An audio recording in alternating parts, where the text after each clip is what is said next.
അപ്പോ ഇന്നത്തെ ലോകത്ത് ജാഗ്രത എത്രത്തോളം പ്രധാനമാണെന്ന് നമുക്കൊന്ന് നോക്കിയാലോ? ഈ ലോകത്ത് മുന്നോട്ടു പോകാനുള്ളൊരു അടിസ്ഥാന സത്യത്തിൽ നിന്ന് തന്നെ തുടങ്ങാം, അല്ലേ? നമ്മുടെ ഏറ്റവും വലിയ പ്രതിരോധം എന്താണെന്നോ? നമ്മുടെ സ്വന്തം ചിന്തയും കാഴ്ചപ്പാടും തന്നെ. വിശ്വാസവും അന്ധവിശ്വാസവും തമ്മിലൊരു നൂൽപ്പാലമുണ്ട്. ഈ പഴഞ്ചൊല്ല് അതുതന്നെയാണ് പറയുന്നത്. അപ്പോ ആരെ വിശ്വസിക്കണം, എന്തിനെ വിശ്വസിക്കണം? എപ്പോഴും നമ്മൾ സ്വയം ചോദിക്കേണ്ട ഒരു ചോദ്യമാണിത്. വെറുതെ കണ്ണടച്ച് വിശ്വസിക്കരുത്. പകരം കണ്ണു തുറന്ന് കാര്യങ്ങൾ നിരീക്ഷിക്കുന്നതാണ് പ്രധാനം.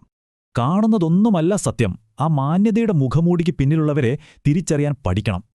ഇനി നമുക്ക് കാണാൻ പറ്റാത്ത കിണികൾ നിറഞ്ഞൊരു ലോകത്തേക്ക് പോകാം, ഡിജിറ്റൽ ലോകത്തേക്ക്. ഓർക്കുക, ഒരൊറ്റ ക്ലിക്കിൽ ജീവിതം തകരാം. പക്ഷേ ഒരു നിമിഷത്തെ ജാഗ്രത മതി നമ്മളെ രക്ഷിക്കാൻ. ഇവിടെ തിരഞ്ഞെടുപ്പ് വളരെ ലളിതമാണ്. ഒരു ചെറിയ തെറ്റ് അല്ലെങ്കിൽ ചിന്തിച്ചുള്ള ഒരു പ്രവൃത്തി.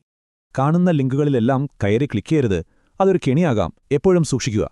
സ്ക്രീനിൽ കാണുന്ന ആ ചിരി ചിലപ്പോൾ വ്യാജമായിരിക്കും. ഡിജിറ്റൽ ലോകത്തെ ചതിക്കുഴികൾ കരുതിയിരിക്കുക. നിങ്ങളുടെ OTP അത് നിങ്ങളുടെ മാത്രം താക്കോലാണ്. ഒരു കാരണവശാലും ആരുമായും പങ്കുവയ്ക്കരുത്. ഈ വഞ്ചന വ്യക്തികളെ മാത്രമല്ല ബാധിക്കുന്നത്, നമ്മൾ വിശ്വസിക്കുന്ന പല മേഖലകളെയും ഇത് തകർക്കും. ഈ മേഖലകളൊക്കെ ലാഭത്തിനു പിന്നാലെ പോകുമ്പോൾ തകർന്നത് നമ്മുടെ സമൂഹത്തിന്റെ അടിത്തറയാണ്. ഇനി നമ്മൾ കാണാൻ പോകുന്നത് ഇതിനേക്കാളൊക്കെ വലിയൊരു വിശ്വാസവഞ്ചനയാണ്, പ്രകൃതിയോടുള്ളത്. പ്രകൃതിയെ പറ്റിച്ചാൽ പ്രകൃതി തന്നെ മറുപടി തരും.